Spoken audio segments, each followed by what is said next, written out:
esili bino moko botala na misu lolenge route ya Ilengesa ebetami da ti kuna ebimi bongo na aveni Mosuni eke kokutela bongo na bypass lobi nzela oyo ezalaki mabulu erosion bandeko ya makala bakouta bongo Gambela bakouta Zando po baleka awa na Matata commune ya makala ezalaki bongo enclavé.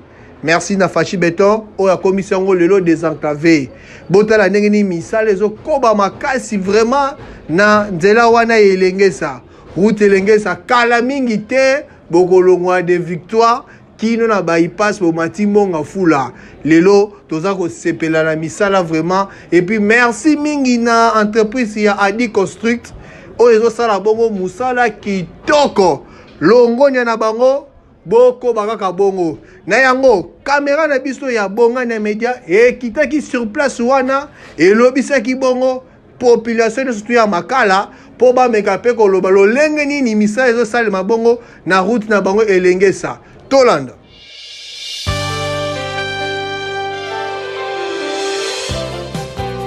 Mbote papa. Mbote. Toyeba Kongo no? Bon, kombo na ngai Robert. Robert. Oui. Ah, tozali papa Robert. Awa tozali awa na prince oyo basalisika ya Elengesa. Na kala awa ezalaki donc okoyeba te ke lelo ekokoma nzela ezalaki ba érosion awa donc soko koti awa ezalaki place moko donc ekokoyeba te ke nzela ekokosala ma place oyo na kala ezalaki soko zoleka ya kokotaka kodusulaka na mapango ya batu et puis koba fulu donc ti ozoleka boye ozomona ndire lubwa kumoko boye utaka ezalaka te donc ndire batu mo baza na mboka mobo donc batu bakomaka te mais lelo grâce tomoni ke ezalaki koyoka na matoi mais tomona ngo siko na misu ke président Félix akaniseli biso nzela oyo pona ke et koka ko permettre biso ke to bimaka facilement na ba centre ville kuna na ville to koma en tout cas eloka to sengi na ye merci mingi.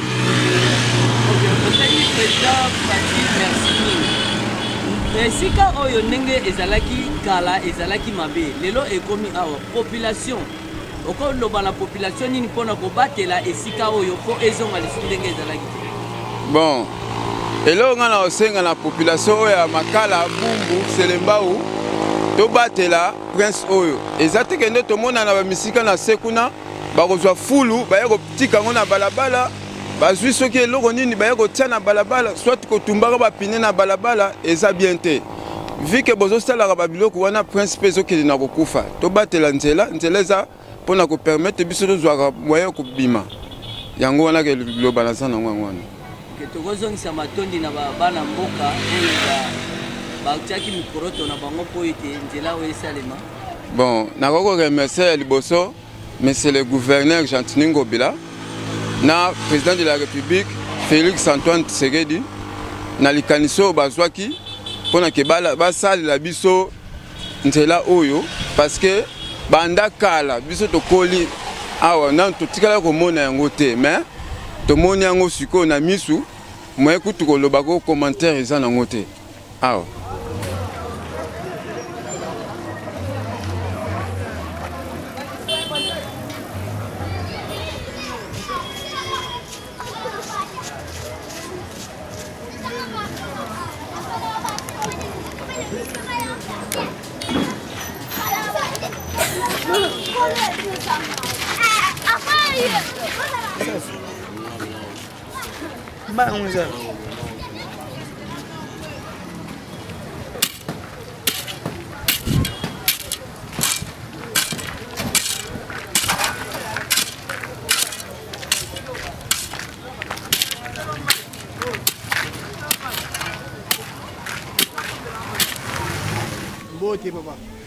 Mbote, monsieur le journaliste.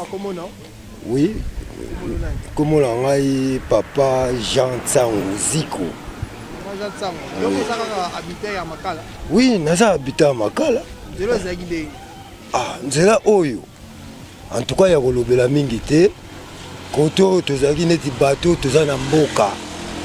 Donc mboka c'est-à-dire linkolo babouike mboka donc na mabulu o ezaki awa. Batu bazolongwa zandu gambela tout partout bazomata awa vraiment en tout cas donc ça mingi kutu ya olobela te. Donc félicitations vraiment, félicitations na président nanga Fati. Wana penza en tout cas na tondi yo penza ko tonda ndenge awa tozaki enclavé mais lelo yo to mona ba transco bandi ko mata to mona ba taxi bandi ko sala awa vraiment toza fier mais lengesa na biso oyo toi fier coup de chapeau na président de la République vraiment na oyo sali biso nyonso baleka basalela biso eloko te basalela biso eloko te mais na makanisi na yo vraiment na makila ya ba congolais oyo zali vraiment félicitations.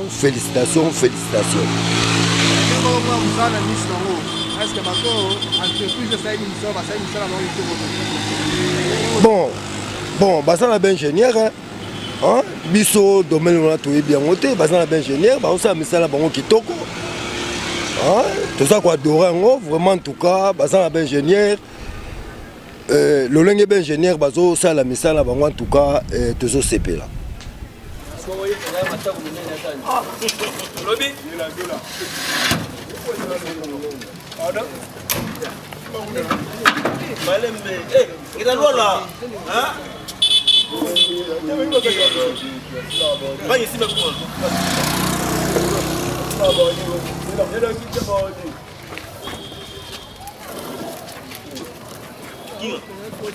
mbote ya mbote biso pena to vandi nde na mabelo to bota melia to koleli pe awa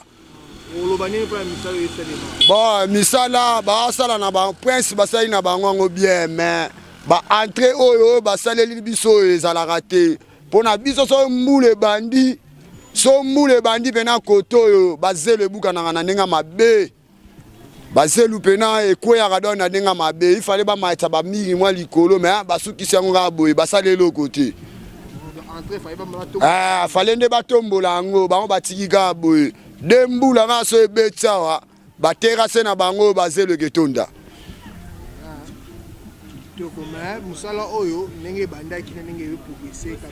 te na nde pena basali musala na bango basali bien o biso ka to remarquer basali mabe esaka ba entrée ya ba veni ba entrée ba veni nde basali mabe pona mabele na biso oyo ezala makasi te mabele oyo ebuka na pamba donc soki ka dembule beti ba terrasse basali oyo eke kundama mais prince basali kitoko makasi ka ba entrée bien ngape na sepeli tala bango bien ba terrasse basali ba entrée oyo façon mabele buka ne la koto oyo mabe na ndenge batie ba entrée na bango boye mais prince salami kitoko.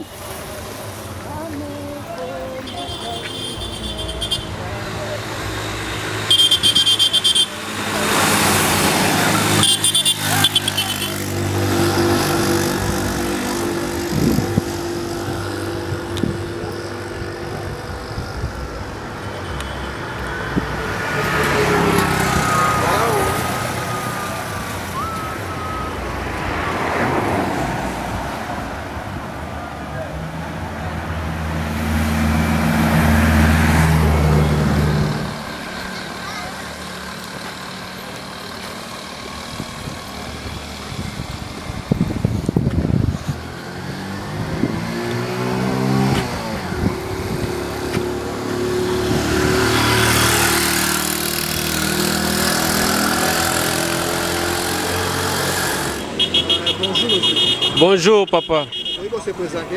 Je suis le secrétaire de l'Institut de Selembao, Gauthier Mangiala Diatezouloa. Monsieur le secrétaire, d'abord, nous remercions le président de la République pour son implication pour la route de Lengesa. Nous remercions le gouverneur Jantini Ngobila. Nous remercions la société Adi Construction pour la réalisation et la matérialisation de la route de Lengesa. parce que ça a désenclavé la commune de Makala. Et nous les remercions tous. Mais en tant que secrétaire, je profite de cette occasion. Après les travaux, tous ces tôles vont quitter. Je suis de l'Institut de Selembao. Nous sollicitons au gouverneur, nous sollicitons au président de la République s'ils peuvent nous aider à construire un mur à côté ici. Parce que l'école a des fenêtres où les élèves étudient. Nous sollicitons cette occasion, par cette occasion, s'ils peuvent nous construire un mur après le départ de la société Adi Construction. Parce qu'avec des tôles, ils vont partir. Mais nous sollicitons sur cette occasion qu'ils nous construisent un mur. Nous vous remercions de tout ce que vous faites et de la population de Selembao, Makala, Kasavubu, toutes Ngiringiri, toutes les communes qui sont voisinées dans l'avenue Elengesa. Aujourd'hui, nous voyons toutes les jeeps de Masangambila, nous voyons toutes les jeeps de Mongafula, Ngafani, qui traversent la commune de Makala. Ça profite à tout le monde. Les motards en profitent, les tricyclistes en profitent. Et nous remercions les autorités de ce pays pour ce faire. Nous vous disons merci. D'accord. Ngai komonanga Emery Bolonde Bomboko. Baebi ngami na kombo ya papa Emery. Oui, naza numéro 1. Il y a venu Moussoni.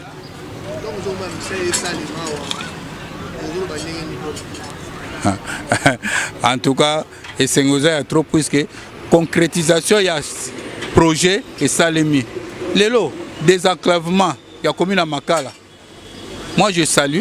Nabeta maboko. Malgré que nous sommes beta maboko, mais nazo beta maboko. Oyoki na beti maboko puisque même nga moko so ngina zona keningiringiri 3 minutes na commune ngiringiri. Désenclavement ya commune na biso ya Makala, Ezu Valère et lelo mutunyo so koyeba ke non commune à Makala existe ezana banzela. Puisque commune à Makala à part université na bypass ezala ina nzelate. Donc je salue le gouvernement provincial a dit construction pour na Moussa Zosala. J'étais curieux na kita ina sena mona qui vraiment et l'équipe est presque na miso kuna ki senso. Donc vraiment Moussa qui toque. Merci, merci, c'est moi qui vous remercie. Bon continuer dans les Rwanda, les lobby. C'est le développement. Nous avons besoin de ce développement commune à Makala. Nous avons besoin de développement commune à Makala. Et développement bandaranini dans ma moyen de communication. Et zanini nzela.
Mbote papa.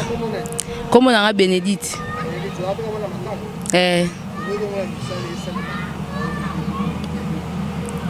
Andem ça m'a peine à to sepeli makasi vraiment to sepeli moto ekomi kokota mitukezo kota koto ndezaki moyete ba koto bande ko kale ba tuka awa nde madini nezalaki ali bul mo ezalaki ko kale siko to komi kimia tozo kota mba moti na ndako alaise mitukezo leka deje zo kita ezo keba victoire wapi